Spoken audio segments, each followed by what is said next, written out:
Bonjour et bienvenue pour ce nouveau page à page consacré à Spider-Man, la dernière chasse de Kraven en édition limitée. Cette collection, cette nouvelle collection ne semble pas avoir de nom pour le moment chez Panini. Elle fait également figure de test puisque elle est un peu seule, elle est un peu orpheline. Elle est un petit peu le bêta test de cette collection. Peut-être verrons-nous d'autres ouvrages au sein de cette collection. En tout cas, c'est une forme de curiosité. Je vous ai présenté l'album rapidement dans une vidéo dédiée qui a été très largement commentée et visionnée. Merci à vous. Aujourd'hui, nous allons donc page à page regarder le contenu de cet album. Le format, vous le connaissez, je vous en ai parlé, c'est c'est exactement la taille d'un Absolute. En fait, c'est un Absolute sans fourreau avec une couverture en noir et blanc. L'intérieur est en couleur, je vous rassure. Donc du coup, on se demande pourquoi il n'y a pas de fourreau et pourquoi c'est pas finalement un omnibus, enfin un Absolute, pardon. C'est très curieux comme décision, mais c'est un choix de l'éditeur et nous le respectons et nous allons ensemble découvrir cet album. C'est le public qui jugera. Est-ce que cet album rencontrera le succès qui lui est dû? Eh bien, vous le découvrirez. Alors, ça reprend évidemment la saga La dernière chasse de Kraven, mais bien d'autres apparitions que nous allons découvrir de Kraven et de Spider-Man, des oppositions qui, à travers les époques, les ont confrontées et nous allons découvrir donc l'ensemble du contenu qui fait quasiment, je crois, 600 pages, si je ne me trompe pas. Je dois vous avouer quelque chose, je n'ai jamais lu La chasse de Kraven, je n'ai jamais lu, je l'ai feuilleté plein de fois, je l'ai regardé. En fait, quand c'est sorti à la fin des années 80, début des années 90, à l'époque où j'ai commencé les comics, eh bien moi j'ai tout de suite été fasciné par... alors j'étais pas trop dans Spider-Man à cette époque-là, il a fallu attendre l'arrivée de Todd McFarlane pour que je m'intéresse à Spider-Man, et moi j'ai vraiment grandi avec cette génération de Jim Lee, McFarlane, Silvestri, tous ces gens qui sont arrivés après l'avènement des Adams, Neil Adams, Arthur Adams, qui ont vraiment apporté quelque chose dans les années 80 graphiquement. Et moi, j'ai adoré cette vague fin 80, début 90 qui nous a complètement bercé. Nous allons parcourir page à page, si j'arrive à l'ouvrir, cet album qui est gigantesque. Très beau noir et blanc ici, très très belle page de garde avec d'un côté les épisodes. Donc il y a la dernière chasse de Kraven, bien entendu, donc, qui était publié dans à la fois Web of Spider-Man et Amazing Spider-Man, et puis plein d'autres choses que nous allons découvrir au fil du temps. C'est John Mark de Matteis qui fait le scénario, Mike Zeck, le légendaire, qui fait le dessin, et Bob McLeod qui fait l'ancrage. Premier épisode de cette saga, le Web of Spider-Man, couverture de Mike Zeck. Alors, faut savoir que dans les années 80-90, il y avait jusqu'à 4 séries mensuelles. D'ailleurs, pendant la saga du clone, encore à la fin des années 90, il y avait 4 séries Spider-Man. Il y avait Amazing Spider-Man, il y avait Spectacular Spider-Man, Peter Parker Spider-Man et Web of Spider-Man. Moi, je me souviens que j'aimais bien le titre Web of Spider-Man. J'aimais le logo et je trouvais ça super chouette. À l'époque, ça coûtait 75 centimes et ils n'ont pas traduit la couverture comme ils le font sur les intégrales. Mike Zeck fait partie de ces dessinateurs que j'ai appris à découvrir et apprécier sur la durée. C'est-à-dire que, comme je vous l'ai dit, ce qui m'a attiré dans les comics à la fin des années 90, c'était le côté un peu spectaculaire de ces artistes légendaires qui ont créé notamment Image Comics. Mais Mike Zeck, pour moi, c'était un peu la vieille garde. Et quand je vois ces pages, je me rends compte à quel point c'était d'une modernité et à quel point c'était super chouette. Et donc, je vais profiter évidemment de cette édition pour lire, ce récit.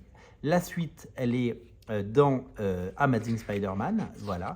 Donc, en fait, comme il y avait 4 séries mensuelles, on passait d'une série à l'autre. Mary Jane, magnifique, sublimissime. Hop. Donc vraiment une saga qui a marqué les esprits et qui a véritablement tout changé puisque elle fait date encore.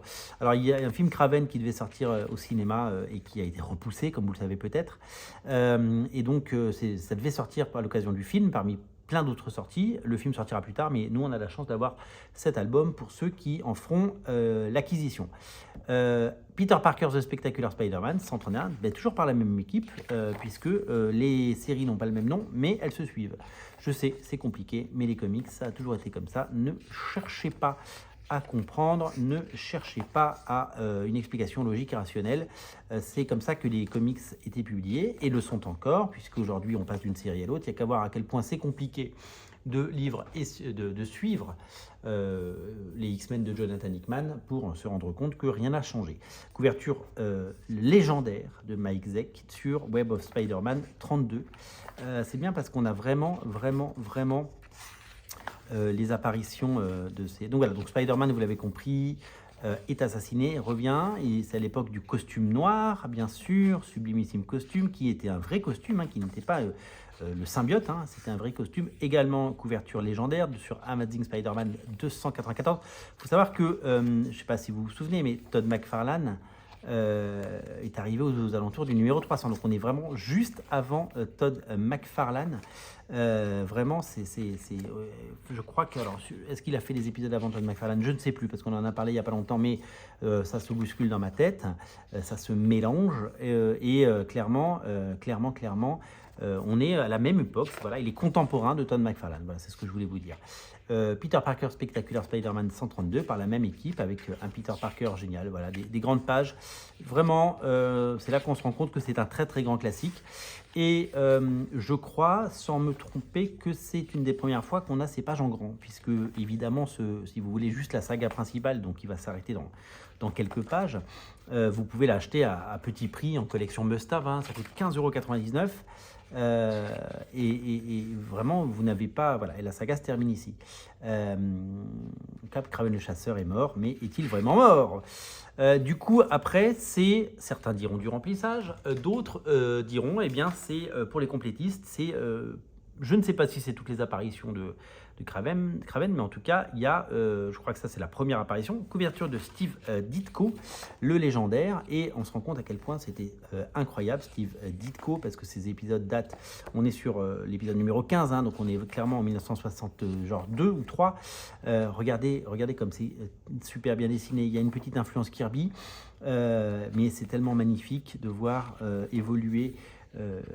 J'adore ces pages, j'adore la représentation de Kraven qui a un petit côté cartoon, et j'adore évidemment le Spider-Man de Ditko, hein. Je rappelle que Steve Ditko est le papa de Spider-Man et que c'est vraiment un dessinateur de légende. Nous avons ensuite un Marvel Team Up Spider-Man et Captain America, dessiné par Kerry Gamil et Mike Esposito. Alors là, c'est du pur comics des années 80, fin 70-80, on reconnaît, c'est des choses qu'on découvrait nous quand on était gamin dans les pages de Strange, et c'est voilà, avec des apparitions, mais des plans sympas de Spider-Man, voilà, c'était assez chouette, et avec Captain America. Nous revenons sur la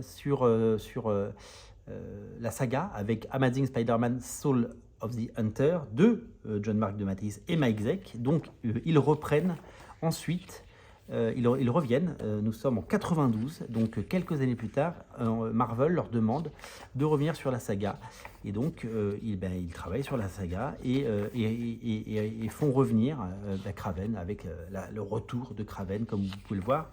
Donc normalement, en tout cas, oui, ce sont les mêmes auteurs, hein, ce sont les mêmes auteurs. Le trait a un petit peu évolué, mais l'époque a changé également, et peut-être que un dessinateur, ça évolue, et puis peut-être qu'aussi on leur demandait de dessiner un peu autrement. Mais ça fait plaisir de voir les auteurs revenir sur ces époques et sur ces sagas. Voilà. Hop, enfin libre. Ensuite, on arrive en 1996. C'est un annual de Spider-Man, couverture de Sean McManus. Le retour, a priori, donc Sean McManus qui fait le dessin, John Mark de Matisse qui fait le scénario, et donc on est sur un dessin. Au départ, quand j'ai feuilleté, je croyais que c'était Humberto Ramos qui dessinait un petit peu comme ça dans les années 90, donc je ne sais pas ce qu'est devenu Mike McManus, mais en tout cas c'est un dessin, là typiquement on est en 96, c'est un dessin qui est typique, on va dire, de ces années-là. Voilà, clairement.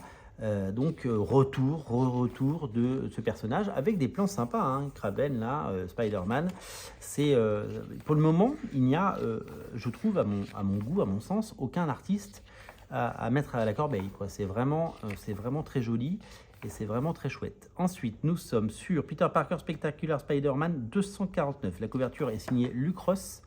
Qui fait les intérieurs? Eh bien, je ne sais pas. Ça ressemble également, on va aller voir, donc le Spider-Man, parce que souvent, de temps en temps, il y a les crédits, et de temps en temps, il faut se référer. 249, ah ben, donc, alors,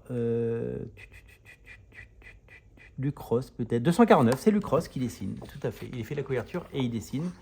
C'est pratique. Luc Ross qui a dessiné, alors c'est marrant parce que là il dessinait avec des grands yeux, il dessinait un petit peu à la Ramos justement. On lui demandait certainement de dessiner comme ça, mais Luc Ross il a eu tous les styles. Il a même imité Joey Quesada sur la fin du run de Joey Quesada. Souvenez-vous, c'est un dessinateur que j'aime bien, Luc Ross, j'ai toujours bien aimé. Là c'est le 250, donc a priori c'est encore Luc Ross. Voilà, avec un énième retour de ce personnage avec voilà, des épisodes dans leur époque. Voilà, donc si vous aimez encore une fois que la saga principale, elle est disponible en album. Si vous voulez tous ces épisodes que vous retrouverez par ailleurs dans des intégrales ou ailleurs, hein, évidemment, parce que et là ils ont réuni du Kraven, en veux-tu, en voilà, avec toutes les confrontations entre Kraven et Spider-Man et toutes les apparitions, épisode 251, donc il y a toujours c'est pas mal, hein, graphiquement ça me plaît bien, c'est frais, c'est à la fois classique et moderne, et je trouve que c'est plutôt pas mal. On aurait pu avoir des épisodes qui piquent un peu les yeux, parce que les années 90 n'ont pas été avares en un épisode bizarre, notamment quand on parle de Spider-Man. Si vous avez les 3 omnibus de la saga du clone, eh bien vous savez de quoi je parle. Très très drôle de voir comment dessiner Mike Deodato Jr. en 1996, puisque c'est lui qui fait cette couverture, comme vous pouvez le voir. Là on est sur l'épisode 252, donc je crois que c'est de ces 252, eh bien c'est justement un épisode signé par Mike Deodato. Donc le Mike Deodato que vous connaissez aujourd'hui, qui a ensuite dans les années 90 a fait du Glory et a travaillé pour Rob Liefeld, eh bien il dessinait comme ça dans les années 90, et ça fait longtemps qu'il est là, Mike Deodato. Donc son style a bien évolué. Et après, vous souvenez-vous qu'il était revenu sur Spider-Man, puisqu'il avait pris la suite de John Romita Jr. sous l'ère Straczynski. Et donc il avait, à plusieurs époques, il a dessiné Spider-Man. Ça, c'est vraiment du très très bon dessin. C'est encore Luc Ross. Et honnêtement, magnifiques épisodes. Luc Ross qui dessine aussi pendant la saga du clone, hein, si je me trompe pas. Il dessine quelques épisodes de Spider-Man. Ça fait toujours plaisir à voir. Donc en tout cas là graphiquement c'est hyper intéressant. Ensuite nous avons Amazing Spider-Man de 1999. Alors attendez, ça date de quand? Amazing Spider-Man 636. Le 636, et ça date de 2010. Donc ça c'est assez récent. Et le 636, on a, je crois que ça va être Max Fiumara et Emma Rios au dessin. Oui, voilà, ce sont des épisodes, voilà, c'était les épisodes qui étaient parus. Au scénario, c'est bien sûr de Mathéis. À l'époque où, vous le savez, Brand New Day, où il y avait des équipes tournantes. Et donc, la couverture, elle est signée Sadri Beach, elle est magnifique. Et après, c'est Max Fiumara qui dessine dans son style assez incroyable, d'une modernité incroyable. Et voilà. Et donc, il y a Emma Rios qui va également venir faire un épisode, à moins que ce soit là Emma Rios, mais non, pour moi, c'est du Max Furamas, hein, parce que Emma Rios, elle a un style de dessin aussi très particulier. Mais pour moi c'est assez différent, donc de très très belles pages, et des dessins pionniers, parce que comme on l'a dit, on est déjà en 2010 quand on tourne ces pages.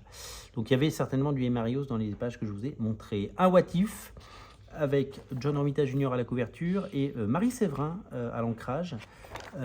Voilà, donc là on replonge un petit peu dans les années 70, et je crois qu'on termine par ces What If. Qui évidemment réécrivent l'histoire avec évidemment un petit twist à chaque fois. Et le What The qui était la parodie la parodie, donc où là il y a des personnages sont un peu des animaux, avec un petit peu de texte éditorial, des couvertures, des variantes, pas mal d'informations sur cette saga devenue complètement culte, des pages au crayon de Mike Zeck pour montrer l'étendue de son talent, même si on a plutôt l'impression que ce sont des copies de fax, hein, tellement la qualité est rudimentaire, mais c'est pas impossible que ce soit des fax, parce qu'à l'époque, eh bien, on faxait les pages, hein, c'était avant les internets, et toutes des, voilà, plein de pages avec, regardez, le Craven par Steve Ditko, des magnifiques pages, regardez comme c'est joli, ça, Mike Harris sur cette page de droite, c'est vraiment très très joli. En tout cas, c'est très complet. Et même des photos de J.M. de Mathéis, Mike Zeck. J.M. de Mathéis qui ressemble un petit peu, hein, finalement, à, comme on peut le voir sur cette photo, à Craven. Hein.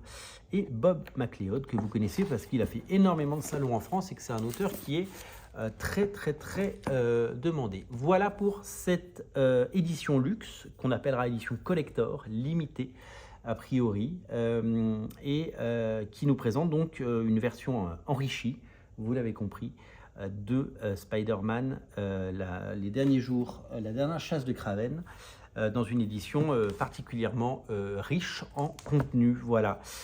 Si vous souhaitez évidemment eh bien, faire l'acquisition, eh bien, je vous invite à le faire. Il y a toujours un lien en descriptif de la vidéo. Je vous invite également à soutenir la chaîne si vous aimez son contenu. Il y a un compte Tipeee qui est en descriptif de la vidéo. Voilà, clairement, je vous invite à évidemment aimer cette vidéo, la liker et à la partager si vous la trouvez super sympa. Merci de m'avoir suivi. J'espère que ce bouquin vous plaira. Salut!